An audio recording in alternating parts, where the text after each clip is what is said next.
Hello everyone, आप सभी का स्वागत है आपके अपने चैनल रियल कॉन्सेप्ट पर। तो दोस्तों, आज हम बात करने वाले हैं इमेज के बारे में कि क्या होता है इमेजेस, इसके बारे में बात करेंगे एंड फॉर्मेशन ऑफ इमेजेस के बारे में बात करेंगे। तो आज का हमारा जो टॉपिक होगा, आज का हमारा टॉपिक है इमेज के बारे में एंड उसके बाद फिर हम जानेंगे कि इमेज फॉर्मेशन कैसे होता है। इसका थोड़ा मैं प्रोसेस बताऊंगा कि कैसे बनती है इमेजेस एंड इसके बाद फिर हम जानेंगे कि इमेजेस आपके टाइप कितने टाइप के होते हैं। तो वहाँ पर हम बात करेंगे, एक होता है आपका रियल इमेज और एक होता है आपका वर्चुअल इमेज। तो ये हमारा आज का टॉपिक होगा, इतने बारे में हम बात करेंगे। तो हम इमेज के बारे में बात कर रहे थे, तो आपका रियल इमेजेस क्या होता है इसके बारे में बात करते हैं। पहले मैं आपको कुछ बातें बताता हूँ। रियल इमेज को हम कहते क्या हैं? वास्तविक प्रतिबिंब। आखिर क्या होता है वास्तविक प्रतिबिंब? ये आपका कहलाता है real image. And virtual image का मतलब होता है आभासी प्रतिबिंब। ये होता है आपका आभासी प्रतिबिंब। तो ये था दोस्तों पॉइंट। तो हम स्टार्ट करते हैं इमेजेस से बात करना, देन हम आते हैं टाइप ऑफ इमेजेस। तो इमेज का मतलब क्या होता है, प्रतिबिंब का मतलब क्या होता है, ये इमेज क्या है आपकी, इसके बारे में हम बात करते हैं। तो समझिएगा, कोई भी ऑब्जेक्ट है या फिर आप कोई पॉइंट ले लो, मीन्स मिरर पहले सबसे पहले काम आपको क्या है, चाहे आप कनकेव मिरर लो, चाहे कन्वेक्स, चाहे प्लेन मिरर, कोई भी दर्पण लो, कोई भी कुछ लो, आपको करना क्या है, उसके सामने आप कोई वस्तु रखते हो, कोई पॉइंट मान लो, जो मन करे आपका वो मान लो। तो अब समझिएगा, आप दर्पण के सामने जब किसी पॉइंट को रखते हो तो वहाँ से क्या होती हैं, रेज। हम ऐसा इमेजिन करते हैं कि वहाँ से रेज चल रही हैं। तो अगर कोई पॉइंट से चलने वाली रेज आफ्टर रिफ्लेक्शन, मीन्स दर्पण से टकराने के बाद किसी पॉइंट पर मिलती हुई प्रतीत हो या फिर वास्तव में मिलती हैं, मीन्स आफ्टर रिफ्लेक्शन, या तो वो रियल में कहीं पर मिले और या फिर हमको क्या हो, आभासी, मतलब ऐसा हमें क्या हो, आभास हो कि वो कहीं पर मीट हो रही हैं। तो ये आपका क्या कहलाता है, इमेज कहलाता है। आफ्टर रिफ्लेक्शन अगर पॉइंट कहीं पर रियल में मिल रहा है तो वो वास्तविक प्रतिबिंब कहलाएगा, और अगर ऐसा आभास हो रहा है कि पॉइंट ये मिल रहा होगा, वहाँ पर आप क्या करो, इमेजिनेशन करो, तो वो आपका वर्चुअल इमेज कहलाता है।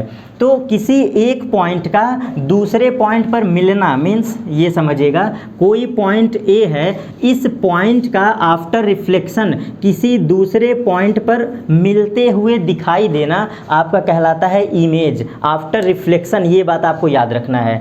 रियल इमेज क्या होता है और वर्चुअल इमेज क्या होता है, इसके बारे में अब आपको बताता हूँ। तो मैंने आपको प्रतिबिंब में बोला क्या है कि या तो वो वास्तव में मिले और या तो मिलती हुई प्रतीत हो। तो यहीं से डेफिनेशन आपकी इसकी भी बनती है एंड आभासी की भी बनती है। तो हम रियल के बारे में डिस्कस करते हैं कि रियल इमेज क्या होता है।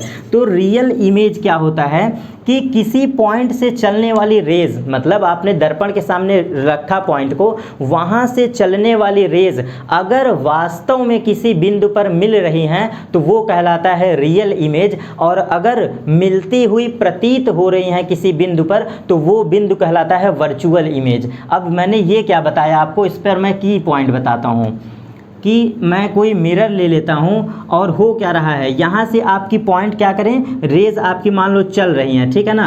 आफ्टर रिफ्लेक्शन किसी पॉइंट पर रियल में मिले, मीन्स रेज जाएं और वास्तव में कहीं पर मिलें। तो अगर वास्तव में मिल रही हैं तो आप क्या कहोगे, इस पॉइंट का, इस पॉइंट पर इमेज, वास्तव में एक घटना हो रही है तो इसको आप कहोगे रियल इमेज।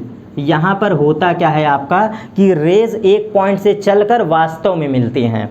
एंड वर्चुअल में क्या होता है, कहीं से रेज चल रही हैं, वो हमें आभास होता है, सीम होता है, हमें क्या करना है, इमेजिनेशन करना पड़ता है। तो वो आपका वास्तविक इमेज नहीं, आभासी प्रतिबिंब कहलाता है। अब आभासी प्रतिबिंब और इसकी कुछ हम खास बात आपको बताते हैं कि रियल इमेज जो होता है, real image and virtual image, ये वास्तविक प्रतिबिंब एंड आभासी प्रतिबिंब। अगर वास्तविक प्रतिबिंब है तो यहाँ पर प्रोसेस क्या होगा, रियल में होगा, मतलब वास्तविक में आपको मिलती बिंदु क्या होंगी, दिखाई देंगी। दूसरी बात, अगर वास्तविक इमेज है तो वास्तविक चीज़ें हमेशा उल्टा बनेंगी, मीन्स इन्वर्टेड होंगी। अगर वास्तविक घटना हो रही है तो वो कैसा होगा, इन्वर्टेड होगा। ठीक, इसी के कंपैरिजन में इसकी बात करते हैं। अगर वर्चुअल इमेज है, यहाँ पर हम आभास कर रहे हैं, तो वर्चुअल के केस में क्या होगा, यहाँ पर हमें आभास होता है किसी एक पॉइंट पर मिलती हुई रेज, तो आपका ये आभासी हो गया। उसके बाद आभास आपने किया है तो समझना जहाँ पर आपकी आभासी प्रतिबिंब होती है वह सदैव सीधी होगी। मीन्स आपका क्या होगा, ये हमेशा सीधा प्रतिबिंब होगा। सीधा का मतलब क्या होता है, इसे कहते हैं इरेक्ट इमेज। ठीक, ये आपका इन्वर्टेड एंड ये इरेक्ट होगा। ये बातें थी रियल इमेजेस के बारे में। तो वास्तविक प्रतिबिंब ये होता है एंड वर्चुअल इमेज। ये पॉइंट आप याद रखिएगा, ये इतना मोस्ट पॉइंट है क्योंकि बिना इसके आपको करना क्या है आप समझ ही नहीं सकते हो। रियल इमेज हमेशा वास्तविक होगा, डायरेक्टली आपके जवाब यहाँ पर याद हो जाएंगे आपको। इसके बाद मैं आपको एक बात और बताता हूँ कि इन दोनों प्रतिबिंबों के बारे में कुछ खास बात क्या है कि कैसे हम पहचाने कि आभासी है क्या कैसे है। तो आप समझिएगा, जो आपका प्लेन मिरर होता है, सिर्फ प्लेन मिरर, यहाँ पर मैं आपको बिल्कुल क्लियर कर दे रहा हूँ, जो प्लेन मिरर होता है आपको लगता होगा कि वहाँ पर इमेज वास्तव में बन रहा है, वहाँ इमेज वास्तव में नहीं बनता है बल्कि आभासी रूप से बनता है। तो जो प्लेन मिरर की सहायता से जो इमेज बनती है वहाँ पर क्या होता है, वहाँ पर आभासी हमें क्या करना पड़ता है, विजुअल करना पड़ता है, वहाँ आभासी चीज़ें होती हैं, वो आभासी प्रतिबिंब बनता है। तो अगर आभासी बनता होगा तो वो क्या होता है, प्रतिबिंब उल्टा बनता होगा। सॉरी दोस्तों, आभासी है तो सीधा बनता होगा प्रतिबिंब। ठीक, वहाँ पर होता क्या है, आपका रहा प्लेन मिरर, ये रेज आती हैं, ठीक, रेज आई और ये रियल में तो टकरा के चली जाती हैं, लेकिन आपको चीज़ें क्यों दिखाई देती हैं, जब इस रेज को आप पीछे की तरफ बढ़ाते हो तो सेम उतने ही डिस्टेंस पर आपको क्या होता है, ऑब्जेक्ट आपको दिखाई देता है। तो आप कहते हो कि हमें क्या है, चीज़ें बिल्कुल सही स्पष्ट दिखाई दे। लेकिन प्लेन मिरर में क्या होता है, आपको वर्चुअल इमेज बनता है, वहाँ पर आभासी प्रतिबिंब बनता है। तो ये केस आप याद रखिएगा। और कनकेव और कन्वेक्स की बातें तो हम अभी आगे करने वाले हैं, तो वहाँ पर भी मैं आपको की पॉइंट बताऊँगा कुछ। तो वास्तविक इमेज एंड वर्चुअल इमेज के बारे में मैंने बता दिया। अब हम चलते हैं फॉर्मेशन ऑफ इमेजेस के बारे में कि आखिर इमेज बनते कैसे हैं, फॉर्मेशन ऑफ इमेजेस। ये भी पॉइंट आपके लिए मोस्ट इम्पॉर्टेंट है, फॉर्मेशन ऑफ इमेजेस, प्रतिबिंब बनते कैसे हैं। तो पहले मैं आपको इसका कुछ की पॉइंट बताता हूं जो आपके बुक्स में नहीं लिखा होता है, लेकिन हर जगह आपको यही 2 पॉइंट ध्यान देना है, क्योंकि रेज को बनाने का सबसे मोस्ट इंपॉर्टेंट पॉइंट है कि आप इन 2 पॉइंट को फॉलो करिए, इमेजेस आपको क्लियर बनती हुई दिखाई देंगी। तो फॉर्मेशन ऑफ इमेजेस में वो 2 पॉइंट ये होते हैं कि सबसे पहला आप काम क्या करो, किसी भी दर्पण में, मैं बात करता हूँ सबसे पहले समतल दर्पण की, समतल दर्पण हो, चाहे आपका उत्तल दर्पण हो और चाहे आपका अवतल दर्पण हो, मैं तीनों दर्पण की बात कर रहा हूं। तो यहाँ पर आपको करना क्या है, तीनों में सेम रूल है। मेरा पहला पॉइंट ये रहेगा कि आप जो ऑब्जेक्ट रखे हो वहाँ से एक रेज पैरेलल चलाओ। हमेशा याद रखना, कहीं पर भी आप रखे हो रेज, तो सबसे पहले आपको क्या करना है, रेज को उस ऑब्जेक्ट से क्या करना है, पैरेलल चलाना है। ऑब्जेक्ट से एक रेज आपको क्या करना है, पैरेलल चलाना है। एंड सेकंड रेज आपको, सेकंड रेज कहाँ से चलाना है, वो सेकंड रे आपकी नॉर्मल से गुजरनी चाहिए, मतलब अभिलंब से होकर गुजरनी चाहिए। ये पॉइंट क्या है, इसको मैं आपको क्लियर करता हूँ। आप कैसे रेज को नॉर्मल से डालोगे, और ये 2 बात आपको याद रखना है। पहली रेज पैरेलल जानी चाहिए और आफ्टर रिफ्लेक्शन। अब समझिए, आपने रेज को पैरेलल डाला तो क्या होगा, किसी भी दर्पण में प्रोसेस क्या होगा, रिफ्लेक्शन का प्रोसेस होगा। तो सबसे पहले आपने जब इसको किया तो क्या होगा, ये जाकर रिफ्लेक्शन करेगा, परावर्तन की प्रक्रिया करेगा।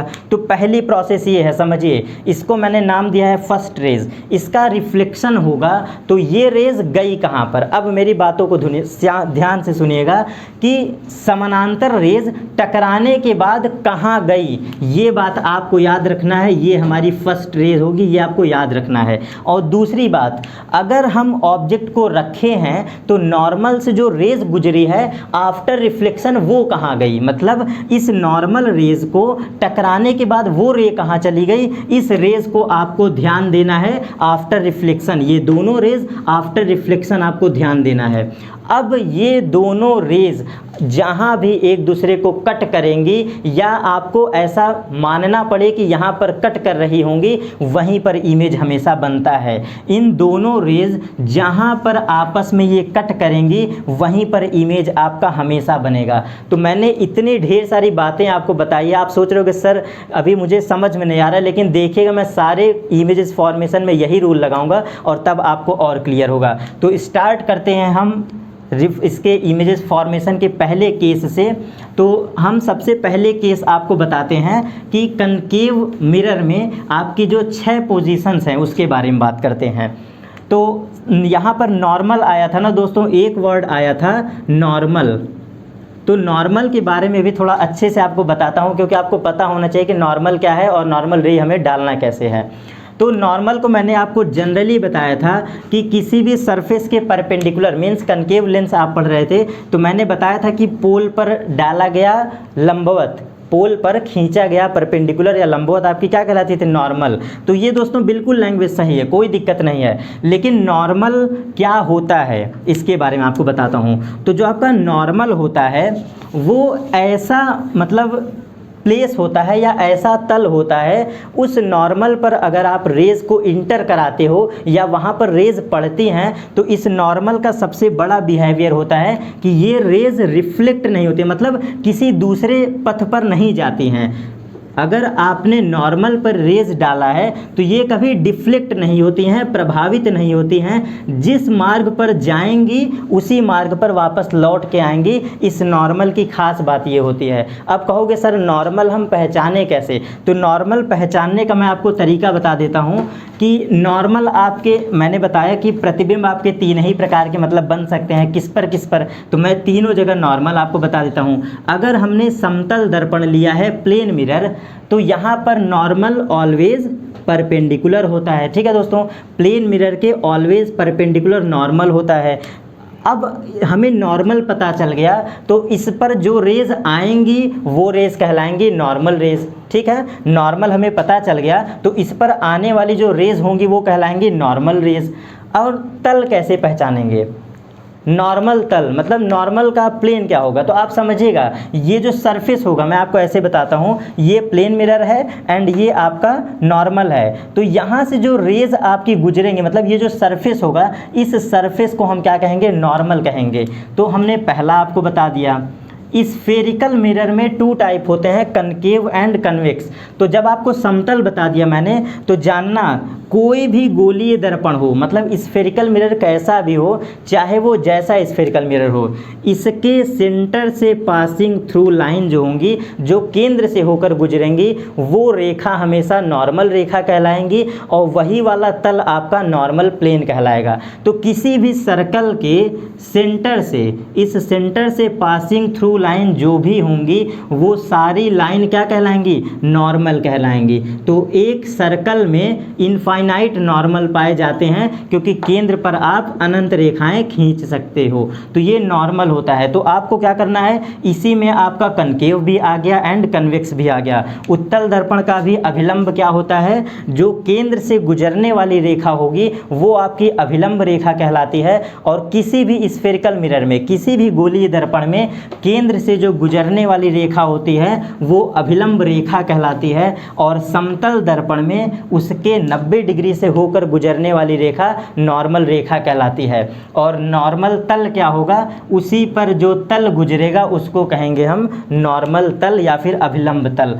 तो हम सबसे पहले डिस्कस करने वाले हैं आपको इसके इमेजेस फॉर्मेशन के बारे में। तो हमारा सबसे पहला केस होगा कनकेव मिरर के बारे में, कनकेव मिरर के बारे में,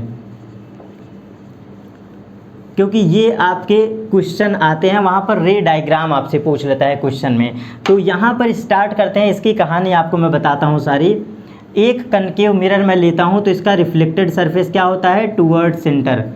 यहाँ पर इमेजेस फॉर्मेशन के 6 केस बनते हैं, वो 6 केस पहले मैं आपको बताता हूँ एंड उसके बाद एक एक करके डिस्कस करेंगे। हम फॉर्मेशन ऑफ इमेजेस पढ़ रहे हैं, तो फॉर्मेशन ऑफ इमेजेस में आपको मैंने बताया है यहाँ पर 6 केस होते हैं।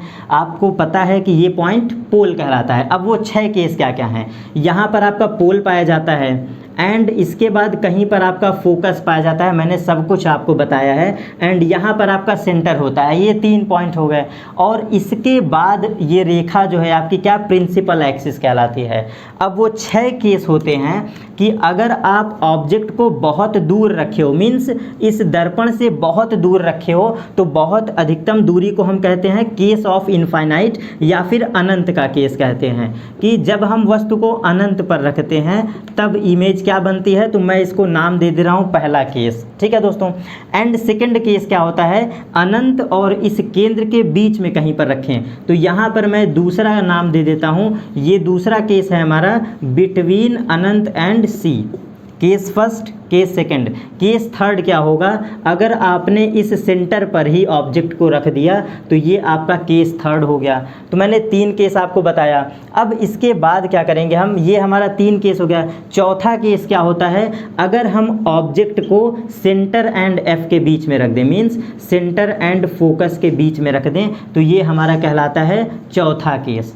5वां केस क्या होगा, हम ऑब्जेक्ट को फोकस पर रख दें, तो ये आपका 5 केस हो गए। और 6वां और लास्ट केस क्या होता है कि हम 6वां आपका रखें यहाँ पर, वो है फोकस एंड पोल के बीच में, तो ये आपका कहलाता है केस 6। कहेंगे सर आप सब ब्लैक से लिखे, एक डिफरेंट क्यों लिख दिए। दोस्तों इसका रीज़न है, इस 5 में बिल्कुल आसान मेरी ट्रिक बैठ जाती है, और सिर्फ ये एक केस ऐसा है कि जहाँ पर पूरी प्रोसेस अलग होती है, इसलिए मैंने इसको अलग से लिखा है। तो इन 5 के बारे में मैं तुरंत डिस्कस करूँगा और इसका मैं अलग से बताऊँगा। तो ये 6 केस आपके थे, और 6 केस में आप एक बार इस पोजीशन को देख लीजिए।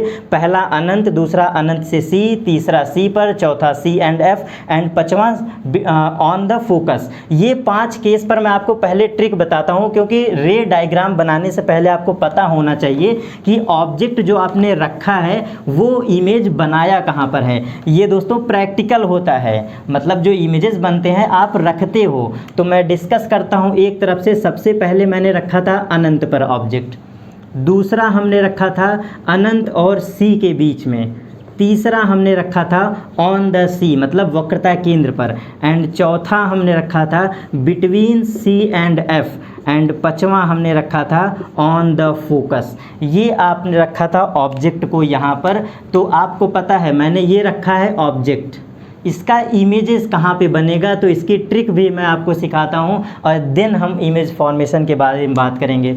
तो देखिए ये 5 केस है, और भगवान ने आपको कितनी उंगलियां दी हैं, 5 उंगलियां दी हैं। तो आप करो क्या, मेरी ट्रिक इसी पर बैठती है। 5 उंगली पर आप क्या करो, इन 5 का नामकरण कर दो, जिधर से आपका मन करे आप उधर से कर दो। तो मैं मानता हूँ मेरा जो अंगूठा है ये इनफाइनाइट है, दूसरा है आपका अनंत से सी, एंड तीसरा है सी, चौथा है आपका सी एंड एफ, एंड 5वां है फोकस। 5 उंगली पर मैंने 5 नामकरण कर दिया। इसका इमेजेस कैसे बनता है समझिएगा। अगर हम इमेज ऑब्जेक्ट को रखे हैं अनंत पर, तो इसका इमेज हमेशा एफ पर बनेगा। सीधा आप उल्टा चलिए, अनंत का केस बनता है एफ पर। तो मैं बताता हूँ यहाँ पर, अगर आप वस्तु को अनंत पर रखते हैं तो उसकी इमेज बनती है फोकस पर। इनफाइनाइट और सी क्यों रखेंगे, तो इसका नीचे आइए सी एंड एफ, ये बनेगा आपका सी एंड एफ, और सी का इमेज हमेशा सी पर बनता है। अब ऊपर चलेंगे, सी एंड एफ के केस यहाँ पर बनेगा infinite and C, and focus पर रखा इमेज इनफाइनाइट।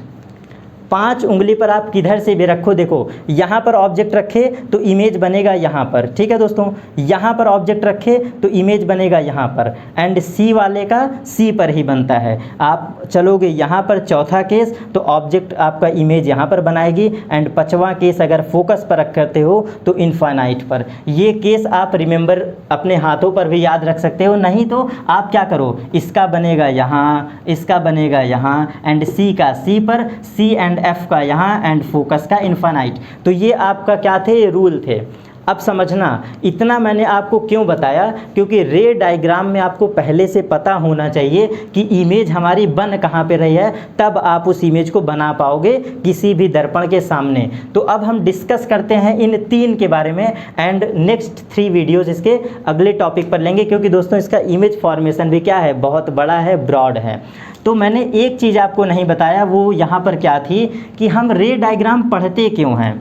दोस्तों अगर रे डायग्राम में भी आपके जो इमेजेस की हाइट होती है, जो प्रतिबिंब की ऊंचाई होती है, अगर वो हमें आसानी से पता होता कुछ इस तरह से, या फिर उसके हाइट के बारे में हम एक समान बातें कह पाते, तो इसके बारे में हमको रे डायग्राम पढ़ना ही नहीं पड़ता। लेकिन रे डायग्राम हम पढ़ते क्यों हैं? क्योंकि बिना रे डायग्राम पढ़े आप हाइट ऑफ इमेजेस को बता ही नहीं सकते हो। तो सबसे बड़े हमारे लिए मजबूरी क्या है कि रे डायग्राम अगर आपको पढ़ना है तो इसके लिए आपको क्या, जब इसको पढ़ोगे तभी आपको पता चलेगा कि हाइट ऑफ इमेज बनी कैसे है। क्योंकि रे ऑफ डायग्राम पढ़ने की सबसे बड़ा रीज़न यही है क्योंकि रे डायग्राम ही हमें क्या देता है, हाइट ऑफ इमेज के बारे में जानकारी। और आपके बुक में लिखा क्या होता है, वस्तु यहाँ से बड़ी बन रही है, वस्तु से छोटा बन रहा है, वस्तु के बराबर बन रहा है, तो ये सब आपको लिखा होता है, इसीलिए हमको रे डायग्राम पढ़ना पड़ता है। तो अब हम स्टार्ट करते हैं कनकेव मिरर के पहले केस से। तो हमारा पहला केस है आपका, कनकेव मिरर के सामने हम रखते हैं अनंत पर कोई ऑब्जेक्ट। तो हम बहुत दूर रख ले रहे हैं, ये मान लेते हैं अनंत है हमारा।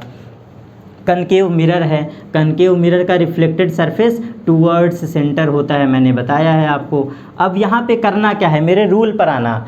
सबसे पहले आप क्या करोगे, ऑब्जेक्ट से एक रेस को पैरेलल चलाओ। मेरा पहला रूल यही था, आप यहाँ से रेस को पैरेलल ले जाओ। और आपको पता है कि अगर प्रिंसिपल एक्सिस के कोई रेस पैरेलल आती है तो टकराने के बाद जिस पॉइंट से गुजरेगा वो पॉइंट आपका फोकस कहलाता है। हमने किया क्या, रेस पैरेलल चलाया और इसी रेस को हमें ध्यान देना था कि आफ्टर रिफ्लेक्शन, परावर्तन के बाद ये रेस कहाँ पर गई। मैंने नामकरण कर दिया, नाम फर्स्ट, इसका मैंने नाम कर दिया। तो ये आपको देखना है कि टकराने के बाद रेस गई कहाँ पर है, मैंने लिख दिया। अब दूसरी रेस आपको गुजारना है कहाँ से, नॉर्मल से। मीन्स इसी ऑब्जेक्ट से रेस को आप ऐसे ले जाओ कि वो नॉर्मल से गुजरे, अभिलंब से गुजरे। तो हम यहाँ पर नॉर्मल कैसे मानेंगे, किसी सरफेस के सेंटर से पासिंग थ्रू लाइन आपकी क्या कहलाती है, नॉर्मल लाइन, और वहाँ से रेस गुजर रहे हैं तो नॉर्मल रे कहलाएंगे। आप देखना, आपके मन में ये भी होगा कि सर हम यहाँ से भी तो ले जा सकते हैं, यहाँ से भी ले जा सकते हैं। आप क्यों यहीं से ले जा रहे हैं, क्योंकि जब आप रेस को यहाँ से ले जाओगे तो वो करेंगे क्या, मुख्य अक्ष के समानांतर जाने वाली जो रेज होती हैं टकरा कर हमेशा फोकस से ही गुजरती हैं। आपको पता है कि मुख्य अक्ष के समानांतर कोई भी रेज ले जाओगे वो सिर्फ और सिर्फ फोकस से गुजरेंगी, इसलिए हम यहाँ से नहीं ले जाएंगे क्योंकि मैंने तो पहली रेज ऑलरेडी ले जा चुके हैं। तो हमें इमेज बनाना है कहाँ पर, इसका इमेज बनाना है फोकस पर। आपको पता है कि अनंत के केस में इमेज कहाँ बनती है, फोकस पर। तो हम क्या ऐसा दिमाग लगाएं, तो मेरा दिमाग ये लगेगा कि नॉर्मल से भी रेस गुजरे और इमेज भी कहाँ बन जाए, फोकस पर। तो सिर्फ एक केस है, जब आप इस अनंत के यहाँ से रेस को चलाना स्टार्ट करोगे और इस रेस को ध्यान से देखो तो ये रेस है क्या दोस्तों, किसी सर्कल के सेंटर से पासिंग थ्रू लाइन क्या है, अनंत आपका बहुत दूर है, तो ये रेस आप नॉर्मल कह सकते हो ना। क्यों, क्योंकि ये आपकी क्या है, नॉर्मल लाइन है। तो ये लाइन आपको ध्यान देना है, जब यहाँ से ऑब्जेक्ट चलाएंगे तो ये रेज आपकी क्या होंगी, नॉर्मल से गुजरेंगी। और पता है कि नॉर्मल से जाने वाली रेज जिस पाथ पर जाती हैं उसी पाथ पर टकरा के वापस आ जाते हैं। तो ये पहले जाएगा और आपको ध्यान क्या देना था, आफ्टर रिफ्लेक्शन रेज गई कहाँ पर, तो टकराने के बाद जब ये जाएंगी तो मैं नामकरण कर दे रहा हूँ, दूसरी रेज ये है। अब ध्यान दो, पहली रेज और दूसरी रेज कहाँ पर कट किए आपस में एक दूसरे को, वो पॉइंट फोकस है। यही एक पॉइंट है जहाँ पर कट कर रहे हैं, तो इसका इमेज कहाँ बना, फोकस पर बना। तो अब इसका मैं सारे केस लिखता हूँ, अनंत पर वस्तु रखे तो फोकस पर इमेज बन गया। अब हम बात करते हैं साइज के बारे में, क्यों, क्योंकि रे डायग्राम हमें साइज देता है। तो यहाँ पर होगा क्या, ये रेज कैसी दिख रही है दोस्तों, आपको एक ही पॉइंट पर कट कर रहे हैं, तो इसका साइज क्या है, क्या आपको यहाँ पर हाइट दिखाई दे रहा है, हाइट नहीं दिखाई दे रहा है। तो इसलिए हम कहते हैं क्या कि इसकी जो इमेज बनती है वो पॉइंट शेप का बनता है, मीन्स पॉइंट रहेगा, बिंदु रूप में बनता है। तो इसका जो आकार होता है कैसा होता है, वो बिंदु रूप का इमेज बनता है। उसके बाद स्थिति आपको पता चल ही गई, ये भी पता चल गया। अब देखना, यहाँ पर जो आपने प्रोसेस कराया है ये वास्तविक प्रोसेस है, मतलब अगर ये रेज जाएंगी तो 100% है कि रिफ्लेक्ट होके फोकस से गुजरी होंगी। ये आपने वास्तविक घटना कराया है। और यहाँ पर भी क्या किए हो, नॉर्मल से होकर गुजरने वाली रेज टकरा कर जब आई होंगी तो ये भी घटना आपने वास्तव में किया है। तो ये वास्तविक घटना, मतलब ये इमेज प्रोसेस क्या हुआ है, सारा ये प्रोसेस आपका वास्तविक हुआ है। तो आपको पता है कि जब चीज़ें वास्तविक होती हैं तो इमेज हमेशा उल्टा बनता है। तो वास्तविक का इमेज कैसा बनता है, उल्टा बनता है, और आभासी का सीधा बनता है। तो यहाँ से आपके सारे केस पता चल गए। अनंत पर रखो तो इमेज फोकस पर बनता है। इमेज कैसा बना होगा, बिंदु रूप का बना होगा। साइज के बारे में क्या बोलोगे, साइज के बारे में मैंने बता दिया, बिंदु रूप। और इमेज कैसा हुआ होगा, वास्तविक हुआ होगा और उल्टा बना होगा इमेज। तो इतनी बातें थी ये केस फर्स्ट। अब हम चलते हैं केस सेकंड पर और केस सेकंड को भी क्लियर करते हैं। तो केस सेकंड हमारा क्या है कि अगर हम ऑब्जेक्ट को क्या करें, केंद्र और अनंत के बीच में कहीं पर रखें, तो केस सेकंड हमारा ये है पोल, ये है सेंटर आपका। अब हम यहाँ पर करेंगे क्या कि अनंत और सी के बीच में कहीं पर रखना है। तो हमारे लिए फ़ायदा क्या है, हम केंद्र के जस्ट बगल में रख दें ऑब्जेक्ट को। मैंने यहाँ पर रख दिया ऑब्जेक्ट। तो फिर मेरे रूल को फॉलो करिए। दर्पण आपका कनकेव है, अवतल दर्पण। रेज़ को क्या करो, पैरेलल ले आओ। ये हमारी रेज़ आपकी क्या हुई, पैरेलल आई। ये वास्तविक घटना हो रही है पैरेलल में। टकराने के बाद गुजरेंगी जहाँ से, वो पॉइंट क्या होगा, फोकस। मीन्स पैरेलल आने वाली रेज आफ्टर रिफ्लेक्शन मुख्य अक्ष को जहां काटेंगी फोकस कहलाता है। इसको मैं नामकरण कर दे रहा हूं पहली रेज, आपको ध्यान यही देना है। टकराने के बाद रेज गई कहां पर, नाम मैंने कर दिया। एंड सेकंड रेज आपको ध्यान देना है कि नॉर्मल से होकर गुजरने वाली रेखा, नॉर्मल से होकर गुजरने वाली रेखा यहाँ पर क्या होगा, अब समझना। यहाँ पर नॉर्मल से आप अगर इस रेखा को लेते हो, मीन्स बैक वाले इमेज की तरह, तो यहाँ पर नॉर्मल कहाँ पर कट करेंगी, एक दूसरे को फोकस पर ही कट करेंगी। तो अब यहाँ पर आपको ये भी नहीं लेना है। कहोगे क्यों सर, तो आपको मैंने बताया है कि अनंत और सी के बीच में जब ऑब्जेक्ट रखते हैं तो इसका इमेज कहाँ बनता है, इसका इमेज बनता है फोकस एंड सी के बीच में। तो इस केस में क्या हो रहा है, जब आप यहाँ से रेस चला रहे हो तो फोकस पर इमेज बन जा रहा है। क्यों, क्योंकि ये रेस टकराने के बाद उसी रेस से गुजरेंगे, तो यहाँ पर कट करेंगे तो फोकस पर तो हमें इमेज बनाना नहीं है, हमें इमेज बनाना है इन दोनों के बीच में। तो कैसे लेंगे हम नॉर्मल को, तो समझिएगा।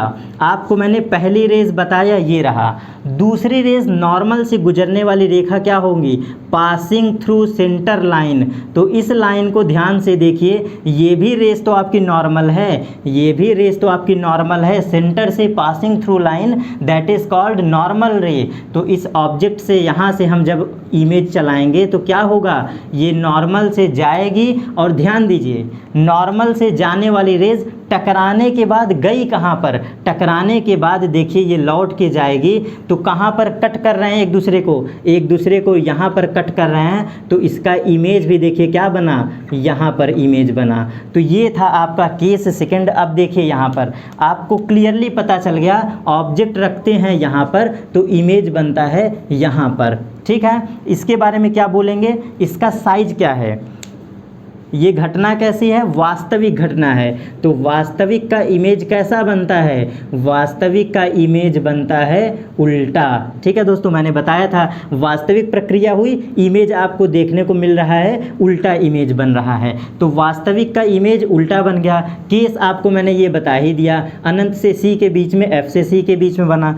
अब हम चलते हैं इसके साइज के बारे में। तो साइज के बारे में आप क्या कहोगे, इसकी साइज ध्यान दीजिए, तो इसके तुलना में इसकी साइज छोटी है। तो इसका आकार कैसा होगा, वस्तु से छोटा होगा, वस्तु से छोटा होगा इसका साइज। तो तीनों बात मैंने आपको बता दिया। जब आपका इमेज यहाँ पे रखोगे तो कैसा बनेगा, वास्तविक तथा उल्टा एंड वस्तु से छोटा। और ये घटनाएं कैसी हैं, रियल घटना हो रही है। तो वास्तविक का उल्टा इमेज मैंने डिस्कस किया आपको केस सेकंड। और आई होप दोस्तों मेरी वो दो बातें आप याद रखोगे तो हर जगह इमेज आपकी इसी तरह बनेंगी। अब हम आते हैं केस थर्ड, आज के लास्ट टॉपिक पर। मीन्स आज हमारा ये अभी का लास्ट टॉपिक है। तो वो क्या है कि अब हम लेते हैं रेज को फिर से, अवतल दर्पण है आपका ये, हम क्या करेंगे, रेज को अब की कहाँ पर रखेंगे दोस्तों, केस थर्ड हमारा है। अब हम ऑब्जेक्ट को प्लेस कर देंगे सेंटर पर, वक्रता केंद्र पर। तो जब हम वक्रता केंद्र पर ऑब्जेक्ट को रख देंगे, ये मैंने रख दिया ऑब्जेक्ट, और ये क्या है आपका ऑब्जेक्ट। तो जब हम वक्रता केंद्र पर ऑब्जेक्ट को रखते हैं तो फिर आपको वही काम कराना है। ध्यान से सुनिएगा दोस्तों, मैं तीसरी बार रिपीट कर रहा हूँ बातें, और आपको रट जाना चाहिए। तो यहाँ से एक रेज क्या करो आप, पैरेलल चलाओ। ठीक है दोस्तों, पैरेलल चलाओ, और ये पैरेलल रेज जहाँ पर भी कट करेंगी वो पॉइंट आपका फोकस कहलाएगा। ठीक, तो पैरेलल मैंने रेज चलाया, ये थी आपकी पैरेलल रेज, ये थी आपकी पैरेलल रेज, एंड उसके बाद फिर ये जहाँ से होकर गुजरेंगी आपकी कहलाएगी फोकस, जहाँ पर कट करेगा। तो मैं इसको नाम लिख दे रहा हूँ, ये हमारा पहली रेज थी। क्यों मैं बार बार नाम कर रहा हूँ, क्योंकि टकराने के बाद रेज गई कहाँ पर, ये आपको ध्यान देना है। और दूसरी बात, अब हमको नॉर्मल से रेज डालना है, मीन्स उसके अभिलंब से।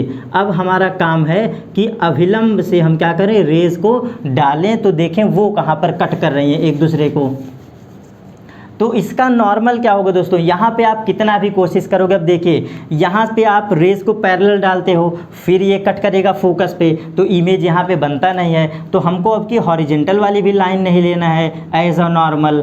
अब यहाँ पे रेज पैरेलल डालते हो, कोई उपाय नहीं है। क्यों, क्योंकि सेंटर पर आप नॉर्मल कहाँ से लोगे, कैसे लोगे, नहीं ले सकते हो, पॉसिबिलिटीज़ ही नहीं है। आप अगर रेज को ऐसे ले जाते हो, टकरा के वापस चले जाएंगे, आपस में कभी मिलेंगे ही नहीं। मीन्स आपको मैं क्या कह रहा हूँ कि जब सेंटर पर रखे हो तो यहाँ से रेज ले जाओगे, टकरा के वो वापस चले जाएंगे, कहीं पर ये कट करेंगी नहीं, कट करेंगी। तो यहाँ पर हम इमेजेस कैसे ऐसा दिमाग लगाएं कि ये हमारा जो इमेज है कहाँ पर बन जाए, इमेज हमारा इसी सी पर बन जाए। तो उसके लिए आपको रिमेंबर क्या रखना है, यही सेम प्रोसेस। एक लाइन मैं आपको यहाँ पर याद दिलाता हूँ, एक रूल कहता है इमेज में कि अगर हम रेज को पैरेलल चलाते हैं तो वो क्या करती है, आफ्टर रिफ्लेक्शन जिस पॉइंट पर कट करता है वो कहलाता है फोकस। तो सेम यही पॉइंट हम करते क्या हैं कि अगर पैरेलल चलने वाली रेज टकराने के बाद फोकस पर कट करते हैं, तो अगर हम फोकस पर रेज को डालेंगे तो वो आफ्टर रिफ्लेक्शन कैसी हो जाएंगी, रेज समानांतर हो जाएंगी। मैंने एक्सप्लेन क्या किया, मुख्य अक्ष के समानांतर चलने वाली प्रकाश किरणें परावर्तन के पश्चात हमेशा फोकस से गुजरती हैं, ये पॉइंट है। तो इसका रेसिप्रोकल भी यहाँ पर वर्क करता है कि अगर हम फोकस पर किरणों को डालते हैं तो वो भी आपकी सदैव कहाँ पर जाएंगी, पैरेलल हो जाएंगी आफ्टर रिफ्लेक्शन। तो हम यहाँ पर करते क्या हैं, हमें करना ये है कि इस रेज को कहाँ से गुजारना है, फोकस से ही गुजारना है। तब ये हमारी जो रेज होंगी ये कैसी बनेंगी, आपकी पैरेलल बिल्कुल बनेंगी, और जो इमेज हम फॉर्मेशन चाहते हैं वो इमेज फॉर्मेशन बिल्कुल करेक्ट होगा। तो यहाँ पर इमेज पोजीशन के लिए हमें करना क्या रहता है कि जो रेज हैं ये आपकी कैसी जानी चाहिए, पैरेलल जानी चाहिए। हमने किया क्या कि इस रेज को पैरेलल ले जाया, तो आफ्टर रिफ्लेक्शन क्या हुआ, ये कट की फोकस पर। तो मैंने पहला, इस रेज को हम नाम दे दे रहे हैं फर्स्ट रेज। अब सेकंड काम हमें क्या करना है, अगर हम चाहते हैं कि अवतल दर्पण के सेंटर पर रखी वस्तु का इमेज सेंटर पर ही बने, तो उसके लिए सिर्फ एक केस है, जब ये रेज फोकस से होकर गुजरेंगी तो हमेशा ये कहाँ पर कट करेंगी, एक दूसरे को कट करेंगी आपकी हमेशा सिर्फ कहाँ पर, ये कुछ ऐसे इमेज होगा।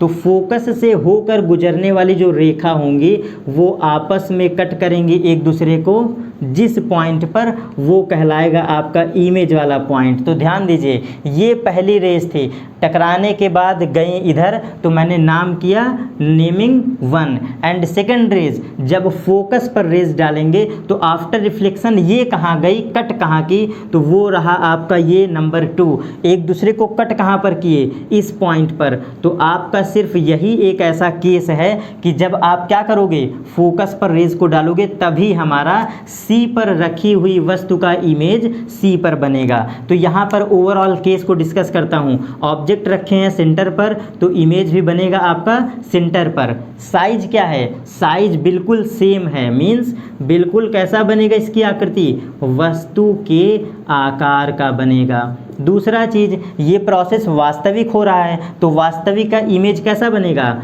उल्टा बनेगा। तो क्या लिखेंगे आप, वास्तविक तथा उल्टा।